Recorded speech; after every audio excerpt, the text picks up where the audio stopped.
welcome back to From the Shelf. I'm Miss Cindy from the South Brunswick Public Library, and today I'm going to be reading you Chapter 12 of The Wizard of Oz. Now, when we last left our friends, they were finally able to meet the Great Wizard of Oz, but he told them that he wouldn't grant any of their requests until they killed the Wicked Witch of the West. So without further ado, let's go. Chapter 12 is entitled, The Search for the Wicked Witch. The soldier with the green whiskers led them through the streets of the Emerald City until they reached the room where the guardian of the gates lived. This officer unlocked their spectacles to put them back in his great box, and then he politely opened the gate for our friends.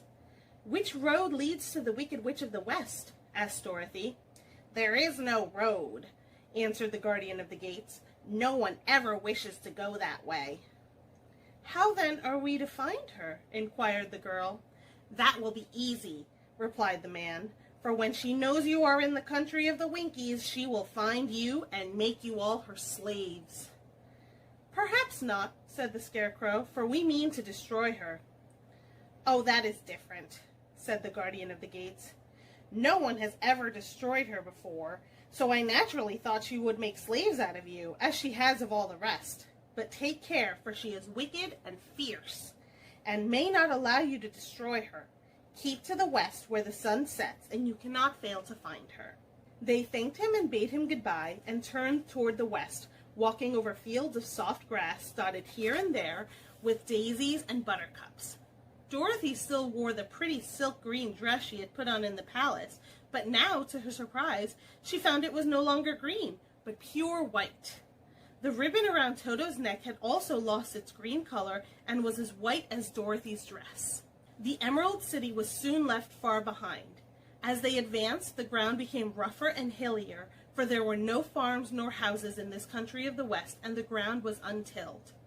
In the afternoon, the sun shone hot in their faces, for there were no trees to offer them shade, so that, before night, Dorothy and Toto and the lion were tired and lay down upon the grass and fell asleep, with the Woodman and Scarecrow keeping watch. Now, the Wicked Witch of the West had but one eye, yet that was as powerful as a telescope and could see everywhere. So as she sat in the door of her castle, she happened to look around and saw Dorothy lying asleep with her friends all about her. They were a long distance off, but the Wicked Witch was angry to find them in her country, so she blew upon a silver whistle that hung from her neck.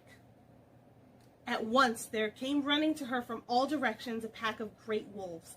They had long legs and fierce eyes and sharp teeth. "Go to those people," said the witch, "and tear them to pieces." "Are you not going to make them your slaves?" asked the leader of the wolves. "No," she answered. "One is of tin and one of straw. One is a girl and another a lion. None of them is fit to work, so you may tear them into small pieces." "Very well," said the wolf, and he dashed away at full speed, followed by the others. It was lucky the Scarecrow and the Woodman were wide awake and heard the wolves coming. "This is my fight," said the Woodman, "so get behind me and I will meet them as they come." He seized his axe, which he had made very sharp, and as the leader of the wolves came on, the Tin Woodman swung his arm and chopped the wolf's head from its body, so that it immediately died. As soon as he could raise his axe, another wolf came up, and he also fell under the sharp edge of the Tin Woodman's weapon.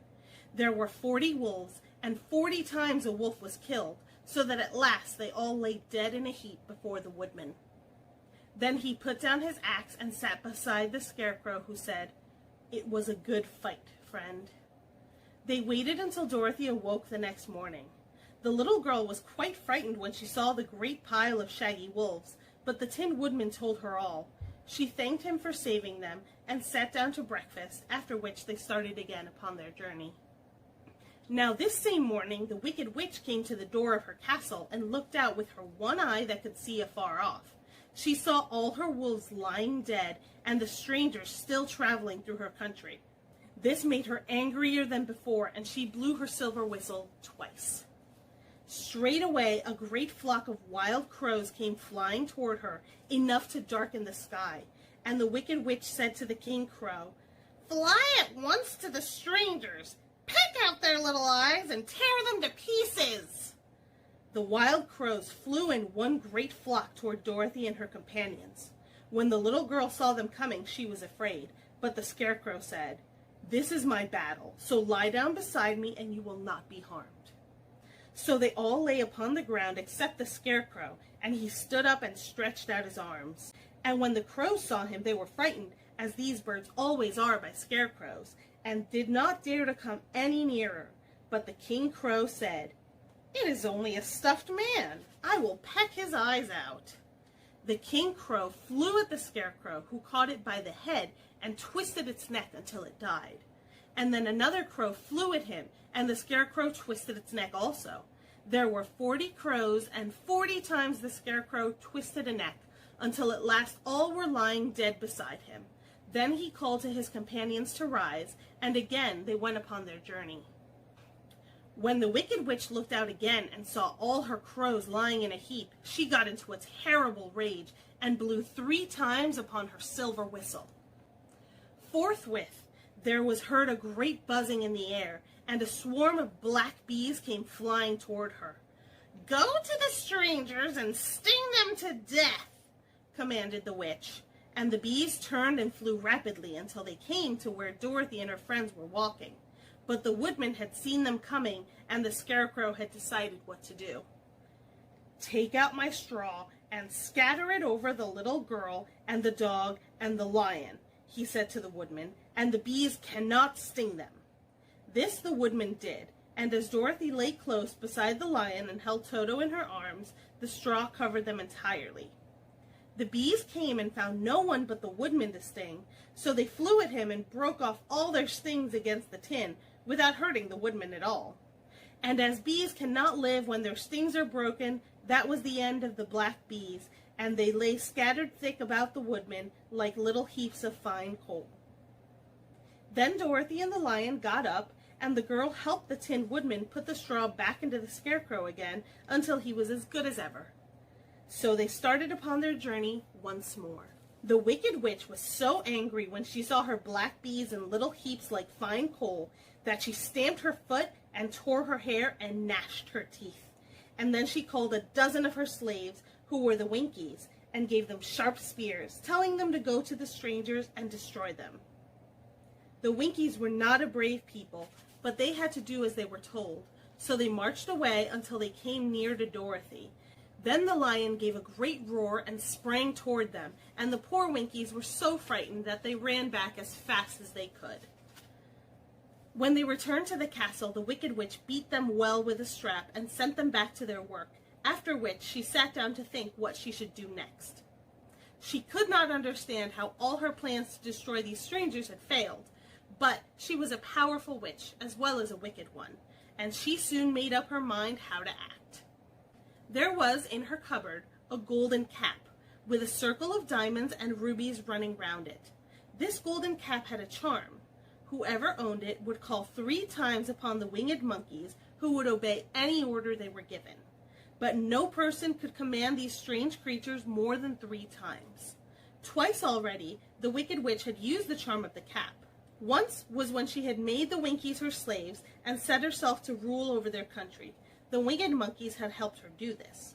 The second time was when she had fought against the great Oz himself and driven him out of the land of the West. The winged monkeys had also helped her in doing this. Only once more could she use this golden cap, for which reason she did not like to do so until all her other powers were exhausted. But now that her fierce wolves and her wild crows and her stinging bees were gone, and her slaves had been scared away by the cowardly lion, she saw there was only one way left to destroy Dorothy and her friends. So the Wicked Witch took the golden cap from her cupboard and placed it upon her head. Then she stood upon her left foot and said slowly, "Eppy, peppy, khaki." Next she stood up on her right foot and said, "Hilo, hollow, hello." After this she stood upon both feet and cried in a loud voice, "Zizzy, Zoozy, Zick!" Now the charm began to work. The sky was darkened, and a low rumbling sound was heard in the air. There was a rushing of many wings, a great chattering and laughing, and the sun came out of the dark sky to show the Wicked Witch surrounded by a crowd of monkeys. each with a pair of immense and powerful wings on his shoulders. One, much bigger than the others, seemed to be their leader. He flew close to the witch and said, "You have called us for the third and last time. What do you command?" "Go to the strangers who are within my land and destroy them all, except the lion," said the wicked witch. "Bring that beast to me, for I have a mind to harness him like a horse and make him work." "Your command shall be obeyed," said the leader, and then with a great deal of chattering and noise, the winged monkeys flew away to the place where Dorothy and her friends were walking. Some of the monkeys seized the Tin Woodman and carried him through the air until they were over a country thickly covered with sharp rocks. Here they dropped the poor woodman, who fell a great distance to the rocks, where he lay so battered and dented that he could neither move nor groan. Others of the monkeys caught the Scarecrow and with their long fingers pulled out all of the straw out of his clothes and head. They made his hats and boots and clothes into a small bundle and threw it into the top branches of a tall tree. The remaining monkeys threw pieces of stout rope around the lion and wound many coils about his body and head and legs until he was unable to bite or scratch or struggle in any way.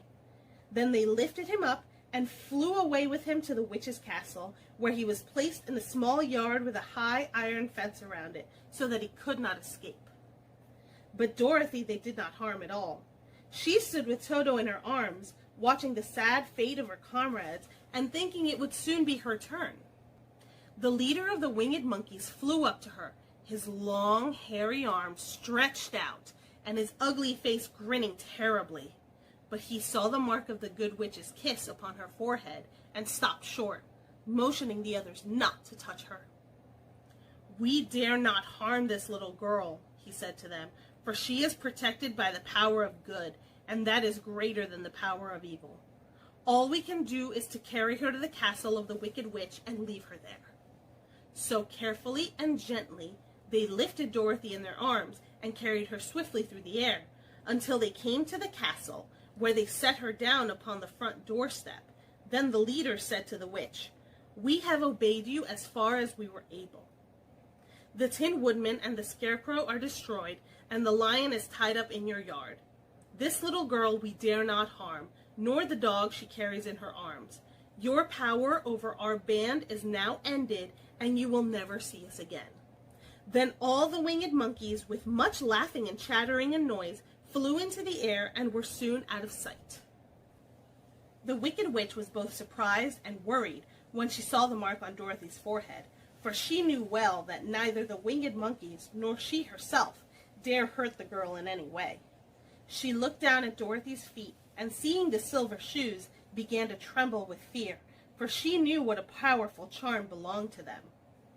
At first the witch was tempted to run away from Dorothy, but she happened to look into the child's eyes and saw how simple the soul behind them was, and that the little girl did not know of the wonderful powers the silver shoes gave her. So the wicked witch laughed to herself and thought, "I can still make her my slave, for she does not know how to use her power." Then she said to Dorothy, harshly and severely, "Come with me and see that you mind everything I tell you, for if you do not, I will make an end of you as I did of the Tin Woodman and the Scarecrow." Dorothy followed her through many of the beautiful rooms in her castle until they came to the kitchen, where the witch bade her clean the pots and kettles and sweep the floor and keep the fire fed with wood. Dorothy went to work meekly, with her mind made up to work as hard as she could, for she was glad the wicked witch had decided not to kill her. With Dorothy hard at work, the witch thought she would go into the courtyard and harness the Cowardly Lion like a horse. It would amuse her, she was sure, to make him draw her chariot whenever she wished to go to drive. But as she opened the gate, the lion gave a loud roar and bounded at her so fiercely that the witch was afraid and ran out and shut the gate again. "If I cannot harness you," said the witch to the lion, speaking through the bars of the gate, "I can starve you. You shall have nothing to eat until you do as I wish." So after that she took no food to the imprisoned lion, but every day she came to the gate at noon and asked, "Are you ready to be harnessed like a horse?" And the lion would answer, "No, If you come in this yard, I will bite you." The reason the lion did not have to do as the witch wished was that every night, while the woman was asleep, Dorothy carried him food from the cupboard. After he had eaten, he would lie down on his bed of straw, and Dorothy would lie beside him and put her head on his soft, shaggy mane, while they talked of their troubles and tried to plan some way to escape. But they could not find a way to get out of the castle, for it was constantly guarded by the yellow Winkies, who were the slaves of the Wicked Witch, and too afraid of her not to do as she told them. The girl had to work hard during the day, and often the witch threatened to beat her with the same old umbrella she always carried in her hand. But in truth, she did not dare to strike Dorothy, because of the mark upon her forehead. The child did not know this, and was full of fear for herself and Toto. Once, the witch struck Toto a blow with her umbrella, and the brave little dog flew at her and bit her leg in return. The witch did not bleed where she was bitten, for she was so wicked that the blood in her had dried up many years before. Dorothy's life became very sad as she grew to understand that it would be harder than ever to get back to Kansas and Aunt Em again. Sometimes she would cry bitterly for hours, with Toto sitting at her feet and looking into her face, whining dismally to show how sorry he was for his little mistress. Toto did not really care whether he was in Kansas or the Land of Oz, so long as Dorothy was with him, but he knew the little girl was unhappy, and that made him unhappy too. Now the Wicked Witch had always a great longing to have for her own the silver shoes which the girl always wore. Her bees and her crows and her wolves were lying in heaps and drying up, and she had used up all the power of the golden cap. But if she could only get hold of the silver shoes, they would give her more power than all of the things that she had lost. She watched Dorothy carefully to see if she ever took off her shoes, thinking she might steal them. But the child was so proud of her pretty shoes that she never took them off, except at night when she took her bath. The witch was too much afraid of the dark to dare go in Dorothy's room at night to take the shoes, and her dread of water was greater than her fear of the dark, so she never came near when Dorothy was bathing. Indeed, the old witch never touched water, nor ever let water touch her in any way. But the wicked creature was very cunning, and she finally thought of a trick that would give her what she wanted. She placed a bar of iron in the middle of the kitchen floor, and then by her magic arts made the iron invisible to human eyes, so that when Dorothy walked across the floor, she stumbled over the bar, not being able to see it, and fell at full length.